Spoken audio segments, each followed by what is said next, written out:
हाँ तो दोस्तों नमस्कार। आज मैं देखिए आप लोग के सामने अनुवाद लेकर आया हूँ, है ना। जो हमारे बोर्ड के फाइनल एग्ज़ाम जो होता है मैट्रिक के, उसमें अनुवाद पूछता है ना। उसी से संबंधित देखिए हम बोर्ड पर लिखे हुए हैं जो परीक्षा में पूछने का संभावना है ना। जैसे देखिए अब आप लोग को हम बतलाते हैं। जैसे पूछता है कि हिमालय गंगा से निकलती है ना। पेड़ से पत्ते गिरते हैं, पेड़ से पत्ता गिरता है ना। वह सांप से डरता है। तो उसी से संबंधित हम यहाँ पे अनुवाद लिखे हुए हैं। अब आप लोग समझेंगे बारी बारी से, या फिर देखिए क्वेश्चन ऐसे भी पूछेगा आप लोग से, है ना। क्वेश्चन पूछ देगा। जैसे देखिए हम लिखे हैं यहाँ पे, है ना। क्या लिखे हैं देखिए, 3 नंबर जो लिखे हैं ना, गंगा हिमालय से निकलती है। तो इसको अनुवाद संस्कृत में बना देगा, गंगा हिमालयात निर्गछति। और उसके आगे लिखेगा कि यह किस विभक्ति से मतलब लिया गया है, या फिर यह किस विभक्ति का उदाहरण है ना। क्वेश्चन इस तरह का भी पूछता है। आप लोग इसे देखिए, समझिए। देखिए पेड़ से पत्ता गिरता है ना। और एक लिखे हैं 2 नंबर में कि पेड़ से पत्ते गिरते हैं, है ना। ये दोनों में आप लोग को कुछ अंतर दिख रहा होगा, और यही अंतर को बच्चे लोग नहीं समझते हैं। और जब मैट्रिक के एग्ज़ाम देने जाते हैं और उसमें पूछ देता है ये सवाल, तो लोग उसमें मार कर जाते हैं, है ना। कैसे मार करते हैं आप लोग को हम बताते हैं। देखिए ये पूछता है, अक्सर पूछते रहता है कि पेड़ से पत्ते गिरते हैं, है ना। तो इसका लोग अनुवाद बना लेते हैं सीधे सीधे, वृक्षात पत्राणि पतन्ति, है ना। वृक्षात पत्राणि पतन्ति। अगर ये पूछ देता है कि पेड़ से पत्ता गिरता है, तो लोग क्या करते हैं जानते हैं। इहे वाला अनुवादवा के क्या करेंगे ना कि एहिजा लिख देंगे। एहिजा लिख देगा कि वृक्षात पत्राणि पतन्ति, पेड़ से पत्ता गिरता है, वृक्षात पत्राणि पतन्ति लिख देते हैं लोग। और बाद में पता चलता है कि उसका क्या हो जाता है, गलत हो जाता है ना। और उनका नंबर भी माइनस में चला जाता है। इसीलिए हम आप लोग को यहाँ अनुवाद लिखे हैं कि सोच समझकर आप लोग अनुवाद बनाएंगे, है ना। देखिए हम इसलिए लिखे हैं दोनों चीज़ कि आप लोग कंफ्यूज ना हो, है ना। कंफ्यूज नहीं होना है, कंफ्यूज को दूर करना है। पेड़ से पत्ता गिरता है, तो पेड़ से पत्ता गिरता है यानी कि इसमें एक वचन का बोध करा रहा है ना। पेड़ से पत्ता गिरता है, तो पेड़ से पत्ता गिरने का मतलब कि एक पत्ता गिरता है पेड़ से, है ना। इसलिए इसका अनुवाद क्या बनेगा, वृक्षात पत्रम पतति, है ना। वृक्षात पत्रम पत्ति। अगर क्वेश्चन ऐसे ना पूछेगा कि पेड़ से पत्ता गिरता है, ऐसे न दे करके अगर आपको दे देगा कि पेड़ से पत्ता गिर रहा है ना। पेड़ से पत्ता गिर रहा है या फिर पेड़ से पत्ता गिरता है, लेकिन ये किस विभक्ति से लिया गया है, अपादान पंचमी विभक्ति है ना। देखिए आप 2 नंबर पे आते हैं, पेड़ से पत्ते गिरते हैं, है ना। तो पेड़ से पत्ते, तो ये क्या है, पत्ते है। अब यहाँ पे क्या था, पत्ता। तो ये पत्ता है, तो ये एक वचन का बोध करा रहा है ना। इसीलिए ना हम लिखे हैं कि पेड़ से पत्ता गिरता है, यानी कि वृक्षात पत्रम पतति, है ना। अब ये देखिए, अब 2 नंबर में आइए, पेड़ से पत्ते गिरते हैं। पत्ते, पत्ते क्या है मेरा, ये बहुवचन है, पत्ते, है ना। इसलिए इसका उदाहरण क्या बनेगा, वृक्षात पत्राणि पतन्ति, है ना। यही हम लोग को अंतर समझना है इसमें, समझे ना। अब 3 नंबर में देखिए, गंगा हिमालय से निकलती है। ये भी किस विभक्ति का उदाहरण है, ये भी पंचमी विभक्ति का ही उदाहरण है ना। पंचमी विभक्ति यानी कि जुदा के अर्थ में, है ना, अलगाव के अर्थ में। हमारा गंगा जो है हिमालय से निकल रही है ना। इसका अनुवाद हम लोग बनाएंगे, गंगा हिमालयात निर्गच्छति। अगर कहीं कहीं आप लोगों को निकलना का मीनिंग दे देगा निःसरति, है ना, या फिर प्रभवती, तो इसमें डरने की कोई बात नहीं है। प्रभवती का मतलब होता है निकलती है, निर्गच्छति का मतलब भी होता है निकलती है, और निःसरति का मतलब भी होता है निकलती है ना। इसलिए डरना नहीं है। तो ये भी पंचमी विभक्ति का ही है, जुदाई के अर्थ में, है ना, यानी कि अलगाव के अर्थ में। अब देखिए वह बाघ से डरता है ना। सह व्याघ्रात विभेद। अगर दिया हुआ रहेगा कि वह सांप से डरता है, तब इसका अनुवाद होगा सह सर्पात बिभेति। अगर दिया हुआ रहेगा कि वह सांप से डरती है, देखिए डरती है यानी कि स्त्रीलिंग शब्द में है, इसलिए इसका अनुवाद क्या होगा, सा सर्पात बिभेति, है ना। और हम यहाँ क्या लिखे हुए हैं, वह बाघ से डरता है ना। तो क्या लिखे हैं, सह व्याघ्रा बिभेति। अब देखिए, राजा गरीबों को धन या फिर वस्त्र देता है ना, तो इसमें कोई डरने वाली बात नहीं है। अगर धन देता है तो हो जाएगा धनम ददाति, है ना। अगर वस्त्र देता है तो वस्त्रम ददाति होगा, यही तो बात है। राजा गरीबों को धन देता है, तो क्या हम अनुवाद बनाए हैं, निरीपः निर्धनेभ्यः धनम ददाति, या फिर राजा गरीबों को वस्त्र देता है ना, निरीपः निर्धनेभ्यः वस्त्रम ददाति। ये अब आते हैं यहाँ पे, मुझे लड्डू अच्छा लगता है, मह्याम मोदकः रोचते, है ना। देखिए, मुझे लड्डू अच्छा लगता है, अगर कहीं कहीं दिया हुआ रहेगा कि हमें लड्डू अच्छा लगता है, हमें लड्डू अच्छा लगता है, यानी कि मुझे लड्डू अच्छा लगता है, तो हमें या मुझे का क्या होगा, मह्याम मोदकः रोचते, है ना। या फिर कहीं कहीं दिया हुआ रहेगा कि मुझे दही अच्छा लगता है, तो उसका अनुवाद क्या होगा, मह्याम दधी रोचते। दोस्तों, मैं उम्मीद करता हूँ कि अब आप लोग समझ गए होंगे। अब चलते हैं नेक्स्ट अगले वीडियो में, बने रहेंगे। तो देखिए दोस्तों, 6 गो बतलाए थे, अब 7 नंबर पर देखते हैं। ये सब जितना जो हम अनुवाद लिखे हैं ना, ये सब परीक्षा में आने का संभावना है ना। जैसे आप लोग गैस पेपर खरीदते हैं या फिर मॉडल पेपर लेते हैं, उसमें भी तो यही लिखा हुआ रहता है ना कि आगामी परीक्षा में संभावित प्रश्न, है ना, यानी कि अगले परीक्षा में आने का संभावित है ना। तो अब चलते हैं, देखिए, बिहार की राजधानी पटना है ना, तो इसका अनुवाद क्या बनेगा, बिहार की राजधानी पटना है, तो इसका क्या बनेगा, बिहारस्य, है ना,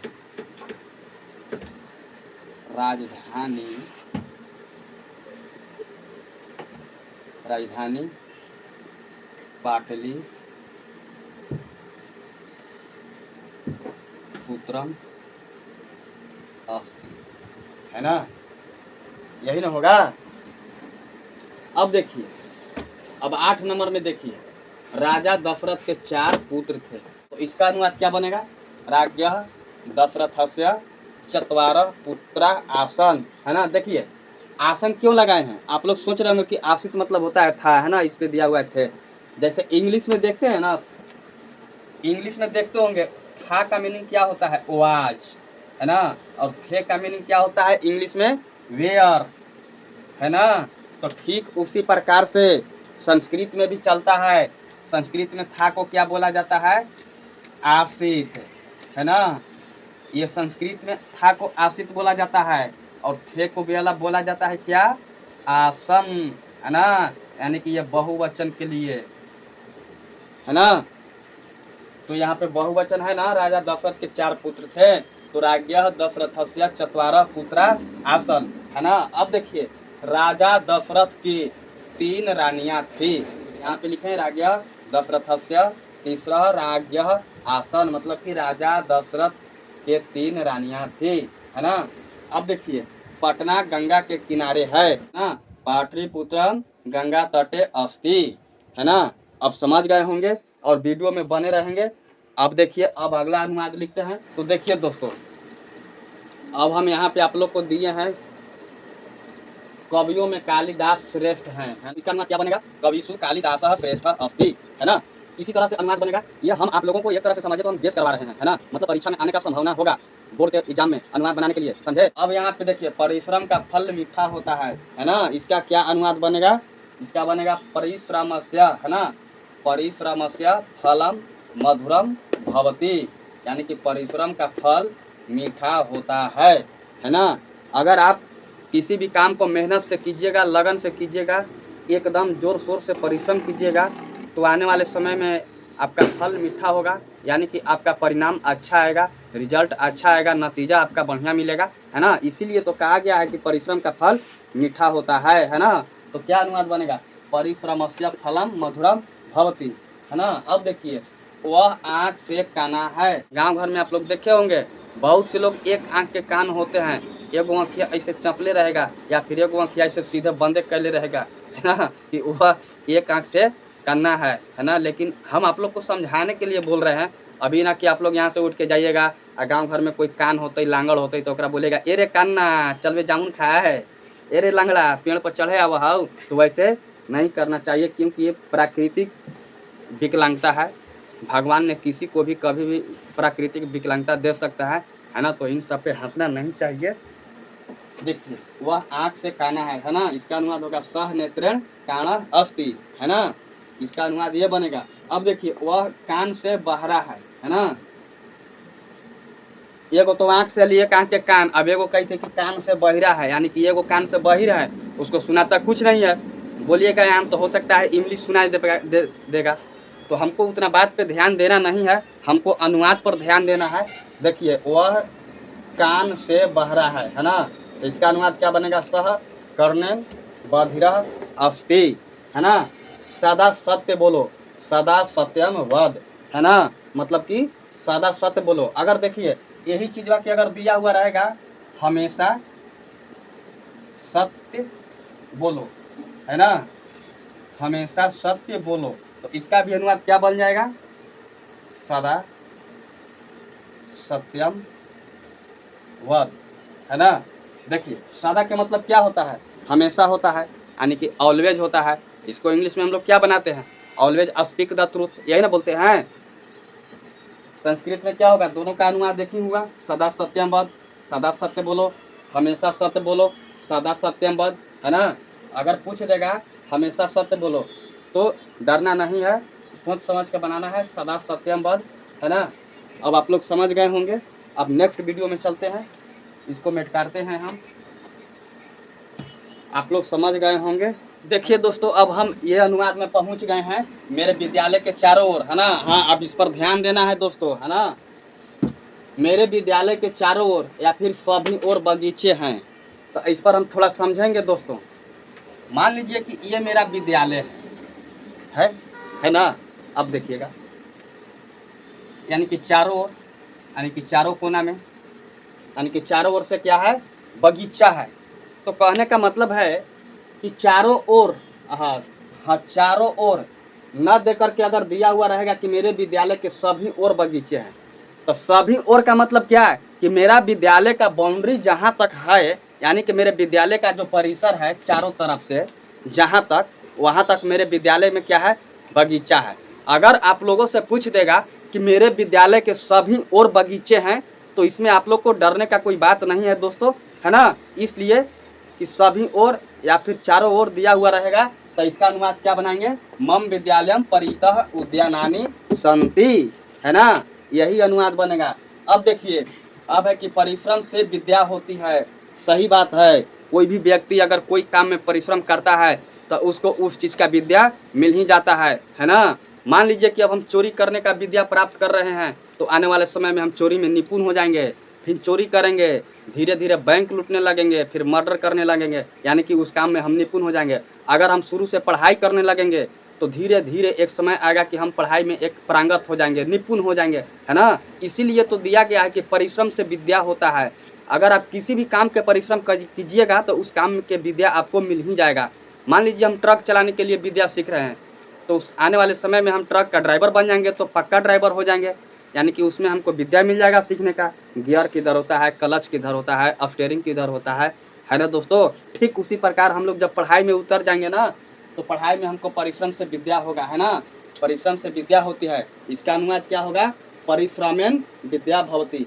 अगर दिया हुआ रहेगा कि परिश्रम के द्वारा विद्या होता है, तभी इसका अनुवाद क्या बनेगा, परिश्रमेन विद्या भवति। इसमें तृतीया विभक्ति है ना, कर्ता ने कर्म को कर्म से के द्वारा, तो वही ना लगाया गया है कि परिश्रमेन विद्या भवति। देखिए दोस्तों अनुशासन देश को महान बनाता है ना, या फिर अनुशासन ही देश को महान बनाता है, इसमें डरने की कोई बात नहीं है ना। इसका भी अनुवाद बनेगा अनुशासनम देशम महानतम करोति, है ना। छात्रों को अनुशासित होना चाहिए, है ना, छात्रों को अनुशासित होना चाहिए। इसका अनुवाद क्या बनाए हैं हम, छात्राः अनुशासितः भवेयुः, है ना। लेकिन आजकल के छात्र बिल्कुल भी अनुशासित नहीं हैं। क्यों, क्योंकि क्लास में जब सर जी मारते डांटते हैं पढ़ाने के लिए कौची, तब फ्लेमिंग के दहिना हस्त के नियम अब बाम हस्त नियम नहीं समझ में आता है, तब गुरु जी 2 छड़ी मारते हैं, तो छात्र लोग क्या करते हैं, अरे यही मास्टर, है ना। तो आजकल के छात्र लोग दोस्तों अनुशासन में नहीं है, पहले के छात्र लोग अनुशासन में रहते थे, है ना। इसलिए छात्र को अनुशासन तो होना चाहिए, बहुत ज़रूरी है अनुशासन होना। तो देखिए छात्रों को अनुशासित होना चाहिए, है ना। इसका अनुवाद क्या बनाए हैं? छात्रा अनुशासिता भवेयु, है ना। ज्ञानहीन मनुष्य पशु के समान होता है। सही बात है। जो व्यक्ति ज्ञानहीन है, जिसके पास जरा सा भी ज्ञान नहीं है, तो वैसे व्यक्ति जानवर के समान होते हैं। एक श्लोक आप लोग सुने होंगे संस्कृत में कि येषाम न विद्या न दानम न तप, है ना, ऐसा करके, मतलब जिसके पास न विद्या है, न बल है, न बुद्धि है, न तप है, न ज्ञान है, वो व्यक्ति क्या है? एक पृथ्वी का भार बनकर जी रहा है। ठीक उसी प्रकार ज्ञानहीन मनुष्य पशु के समान होता है। इसका अनुवाद हमने क्या बनाया है? ज्ञानहीनः मनुष्यः पशुभिः सदृशः भवति, है ना। तो आप लोग अब समझ गए होंगे दोस्तों, उम्मीद करता हूँ कि आप लोग समझ गए होंगे। घर जाकर इसको थोड़ा बनाइएगा, समझिएगा, रिवाइज कीजिएगा, आप सब लोग को दिमाग में छप जाएगा, है ना। चलिए अब चलते हैं। अब नेक्स्ट देखिए, परिश्रम के बिना धन नहीं होगा, है ना दोस्तों। सही बात है, परिश्रम के बिना धन नहीं होगा, है ना। जैसे आप लोग परिश्रम नहीं कीजिएगा तब तक आपका नंबर अच्छे से नहीं आ पाएगा, चाहे आप 10th में हो या फिर 12th में हो। इसका अनुवाद हम लोग क्या बनाएंगे? देखिए, परिश्रमेण विना धनम न भविष्यति, है ना। कहने का मतलब है कि परिश्रम के बिना धन नहीं होगा, है ना। देखिए, परिश्रम के बिना धन नहीं होगा, इसका अनुवाद बन जाएगा परिश्रमेण विना धनम न भविष्यति, अर्थात परिश्रम के बिना धन नहीं होगा, है ना। अब देखिए 22 नंबर अनुवाद, ऋतुओं का राजा बसंत है ना। क्या आप लोग जानते हैं ऋतुओं का राजा बसंत है? सही बात है। जब बसंत ऋतु आता है तो आप लोग देखते होंगे कितना मनमोहक हो जाता है ना। और वही बसंत ऋतु में सिर पंचमी पूजा जो बोलते हैं, माँ सरस्वती को जो पूजा होता है, उसको हम सिर पंचमी पूजा तो ऐसे बोल चाल के भाषा में बोलते हैं, लेकिन सिर पंचमी ना बोल के हम लोग क्या बोलते हैं? बसंत पंचमी, है ना। बसंत पंचमी का मतलब ही होता है ऋतुओं का राजा बसंत है ना। इसका अनुवाद क्या बनेगा? ऋतु नाम राजा वसंत अस्ति, यानी कि ऋतुओं का राजा वसंत है ना। अब देखिए, सीता के साथ लक्ष्मण भी वन गए, है ना। देखिए यहाँ पे ये अनुवाद है, सीता के साथ लक्ष्मण भी वन गए, मतलब जंगल गए, है ना। तो इसका अनुवाद क्या होगा? सीतया सह लक्ष्मण अपि वनम जगाम, है ना। यानी कि सीता के साथ लक्ष्मण भी वन गए। इसका अनुवाद क्या बनेगा? सीतया सह लक्ष्मण अपि वनम जगाम, है ना। अब देखिए, राम विद्यालय जाता है ना। ये कई बार एग्जाम में पूछ चुका है ना, इसीलिए हम यहाँ दिए हैं। गेस करके, हो सकता है आप लोग के एग्जाम में ये भी अनुवाद पूछ देवे। राम विद्यालय जाता है, इसका अनुवाद क्या बनेगा? रामः विद्यालयम गच्छति, है ना। यानी कि राम विद्यालय जाता है, रामः विद्यालयम गच्छति। अब देखिए, विद्यालय न देकर के पाठशाला भी दे देवे कि राम पाठशाला जाता है ना। तो इसका क्या बनेगा? रामः पाठशालायाम गच्छति, है ना। अगर पाठशाला दिया हुआ रहेगा तब, नहीं तो राम विद्यालय जाता है तो इसका बन जाएगा रामः विद्यालयम गच्छति, है ना। उम्मीद करता हूँ कि आप लोग इतना समझ गए होंगे दोस्तों। अब चलते हैं अब अगले अनुवाद। तो देखिए दोस्तों, अब ये अनुवाद है 25 नंबर से शुरू हुआ मेरा, आम फलों का राजा है ना। ये भी बहुत महत्वपूर्ण है, परीक्षा में आने का संभावना है। आम फलों का राजा है ना। तो इसका अनुवाद क्या बनेगा? आम्रम फलानाम राजा अस्ति, है ना। ये 25 नंबर है, 26 है, 27 है, 28 है। आम फलों का राजा है, इसका क्या बनेगा? आम्रम फलानाम राजा अस्ति, है ना। अब देखिए 26 नंबर में, गाय दूध देती है ना। ये भी बहुत ही अच्छा अनुवाद है, एग्जाम में पूछे जाने का संभावना है ना। ये भी कई बार पूछ चुका है एग्जाम में, इसलिए हमने आप लोगों को ये दिया हूँ कि हो सकता है अगले एग्जाम में आप लोग को भी आ जाए। जैसे गाय दूध देती है, गौ दुग्धम ददाती, है ना। यहाँ पे देखिए बिंदु दिए हुए हैं, अगर ये बिंदु ना दे के अगर हम यहाँ म भी और हलंत भी लगाएंगे तो भी मेरा सही होगा, है ना। यहाँ पे हम बिंदु दिए हैं, गौ दुग्धम ददाती। अब देखिए, मुझे दही अच्छा लगता है ना। इसका क्या बनेगा? मह्यम दधी रोचते, है ना। कहने का मतलब है कि मुझे दही अच्छा लगता है। सही बात है, सबका अपना अपना चॉइस होता है दही खाने का, दूध पीने का, है ना, लड्डू खाने का। उसी के हिसाब से जिसको जो चीज़ पसंद आ जाता है वो चीज़ के बारे में लोग बोलते हैं कि मुझे दही अच्छा लगता है, मह्यम दधी रोचते। अगर किसी को लड्डू पसंद आ जाता है तो बोलते हैं कि मुझे लड्डू पसंद आता है, या फिर मुझे लड्डू अच्छा लगता है। उसका अनुवाद क्या बनेगा? मह्यम मोदकम रोचते, है ना। तो अपना अपना रुच होता है लोगों को खाने के लिए, जैसे लड्डू हो गया, दही हो गया, दूध हो गया, रोटी हो गया, है ना। तो यहाँ पे दिया हुआ है कि मुझे दही अच्छा लगता है, मह्यम दधी रोचते, है ना। अब देखिए, अयोध्या के राजा दशरथ है ना। ये भी बहुत महत्वपूर्ण अनुवाद है ना। अगले परीक्षा में हो सकता है कि आपसे पूछ देवे, तो आप इसका अनुवाद क्या बनाएंगे? अयोध्या के राजा दशरथ थे, इसका अनुवाद यही बनेगा, दशरथ अयोध्यायः नृपः आसीत्, यानी कि दशरथ अयोध्या के राजा दशरथ थे, है ना। इसका अनुवाद क्या बनेगा? दशरथ अयोध्यायः नृपः आसीत्। तो दोस्तों आप लोग समझ गए होंगे। अब हम फिर नेक्स्ट में चलते हैं, मतलब अगले अनुवाद में आप लोग बने रहेंगे वीडियो में। तो देखिए दोस्तों, अब यहाँ चलते हैं, है ना। जयप्रकाश नारायण एक महान पुरुष थे, है ना। अब आप लोग थोड़ा सोचिएगा, समझिएगा। जयप्रकाश नारायण जी पर हम एक अनुवाद लिए हुए हैं कि जयप्रकाश नारायण एक महान पुरुष थे, है ना। ये बहुत ही महत्वपूर्ण अनुवाद है, क्योंकि हो सकता है बोर्ड के परीक्षा में ये अनुवाद आ जाए, क्योंकि जयप्रकाश नारायण एक महान पुरुष थे। ये महान पुरुष ऐसे नहीं थे, इन्होंने एक आंदोलन चलाए थे। इनके आंदोलन का नाम था संपूर्ण क्रांति, है ना, या फिर जेपी आंदोलन भी कह सकते हैं। खैर छोड़िए इन सब बातों से, संस्कृत व्याकरण में तो लेना देना है नहीं। इतिहास, भूगोल, जीके, जीएस रहता, सोशल साइंस तब मान सकते हैं, है ना, कि मतलब संपूर्ण क्रांति किनका आंदोलन है या किनके नेतृत्व में हुआ, तब भले हम लोग उत्तर लिखते हैं जयप्रकाश नारायण। ये बहुत ही महत्वपूर्ण। तो देखिए दोस्तों, इसका बनेगा क्या? जयप्रकाश नारायण एक महान पुरुष आसीत, है ना। अब देखिए, संस्कृत देवताओं की भाषा है ना। देखिए दोस्तों, संस्कृत जो है देवताओं की भाषा है। इसका अनुवाद क्या बनेगा? संस्कृतम देवानाम भाषा अस्ति, है ना। देखिए, संस्कृत देवताओं की भाषा इसलिए कहा गया है क्योंकि संस्कृत भाषा जो है वह एक मधुर भाषा है ना। संस्कृत एक मधुर भाषा है। ये भी अनुवाद में पूछ सकता है ना। तो इसका क्या बनेगा?